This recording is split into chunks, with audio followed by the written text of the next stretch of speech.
Hey guys, get ready. Another new day, another new law to combat anti Semitism. This one was actually enacted back in March. It's the Joint Task Force of October 7th. I'm going to share my screen here on the actual press release. Here it is. The Justice Department announces launch of Joint Task Force of October 7th. So, this task force was primarily, its impact is really symbolic because it seeks to bring to justice the perpetrators of the October 7th attacks, which of course are predominantly in Gaza, Qatar, the Middle East. So the impact it's actually going to have is very minimal when it comes to actually taking legal action against the perpetrators. However, what it does also include is bringing a group of people together. And one of the things that they're going to be doing is focusing on Hamas supporters in the United States, which, given the current administration, is very broad and is going to include any support of Palestine in general. So here's the actual document that Attorney General Pam Bondi put together. And this is why I say it really is going to suppress, it's already started. So here's the actual document. Here's the actual document from the Attorney General Pam Bondi's office, and this is why I say what it focuses on is really shutting down any sort of speech. Excuse me.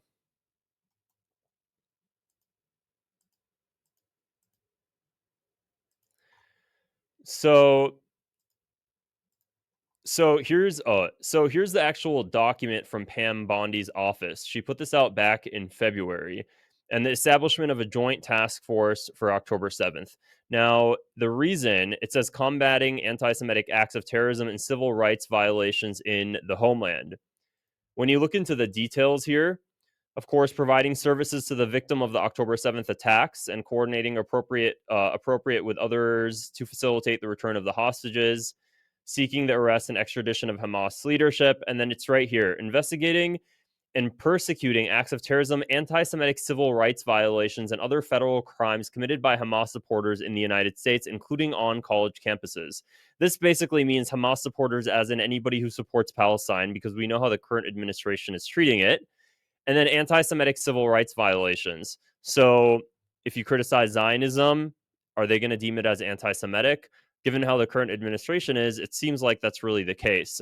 The reason I'm bringing it up now, months later, is because Senator Katie Britt made a speech in Congress that's been garnering a lot of attention recently. She posted this yesterday. Take a look at this. My remaining few moments, I want to just tell you I was heartened to see your memo that created the Joint Task Force October 7th.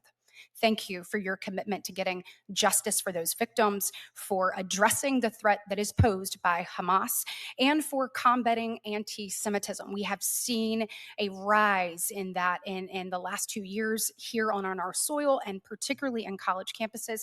And so when we're making sure that anti Semitism, terrorism, and civil rights violations are adjudicated and given the proper uh, weight of the Department of Justice. I could not be more grateful. Here's the thing, they keep making this about being Jewish when so many of the supporters of Palestine are anti-Zionist Jews. That's the thing that gets me every time, and they intentionally make sure to not bring that up. They don't want to mention that fact. They don't like to, even though so many of the people at these protests were anti-Zionist Jews.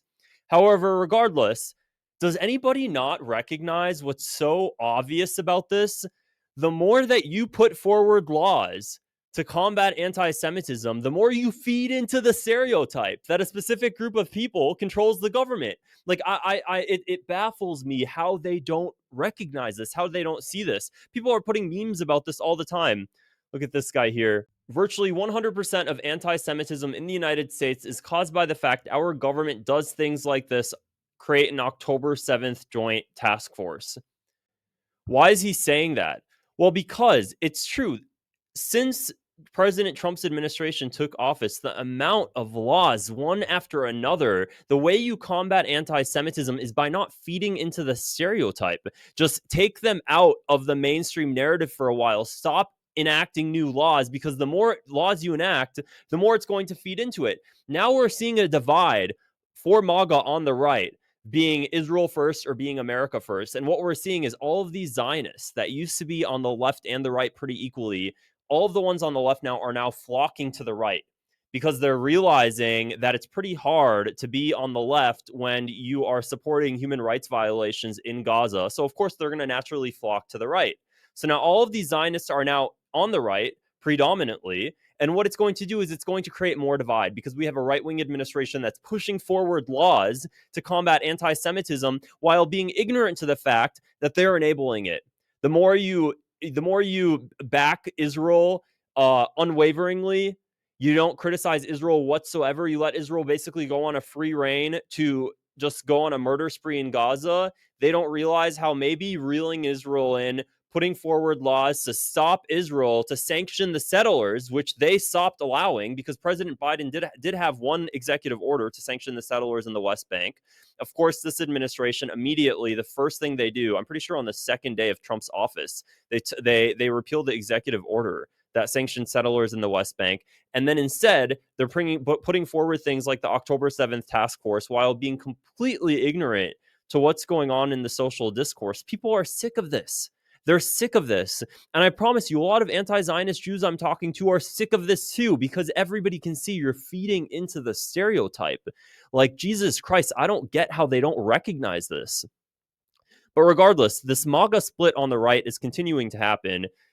Here's one like tweet that I like a lot from Mel. She's pretty awesome. We had her on here just yesterday or a couple of days ago. I hate the GOP so much it hurts sometimes. October 7th joint task force. How the F is this even real? Where are the Epstein files, Pam? Where are the child trafficking cases from 4 years ago of Biden's open borders? How the F have you found time to investigate crimes in foreign countries when you haven't done jack shit for our damn countrymen? But it's true. They're putting everything aside to focus on foreign perpetrators when there's so much going on here in the United States that in the United States that they're not even focusing on anymore. What's going on? And then people say we're not cucked to a foreign country. Of course, we're basically Israel's cuckold at this point. They get to just do whatever they want. We send them all the money in the world, and, and they have this much influence over our government. You can't hide it anymore. Everybody sees it for what it is. So we'll see how things unfold moving forward. You know, every day I feel like something new is coming to light about some new law that's being enacted. Pro-Palestine advocacy in the United States is being shut down. And if they think that this is benefiting Israel, it's only actually expediting Israel's isolation, not only internationally, but if you let your dog go on a rampage and you let your dog just go rabid and you don't reel it in, eventually the police are going to come in and put it down. The more you let Israel just do whatever it wants, it's I personally think things are going to get a lot worse before they get better, and it's actually not. It's going to actually be detrimental to Israel's interests, which hey, I have no problem with. Let them be their own downfall by all means. I'll see you guys in the next video. Make sure to click the subscribe button below, and have a good day. Bye, guys.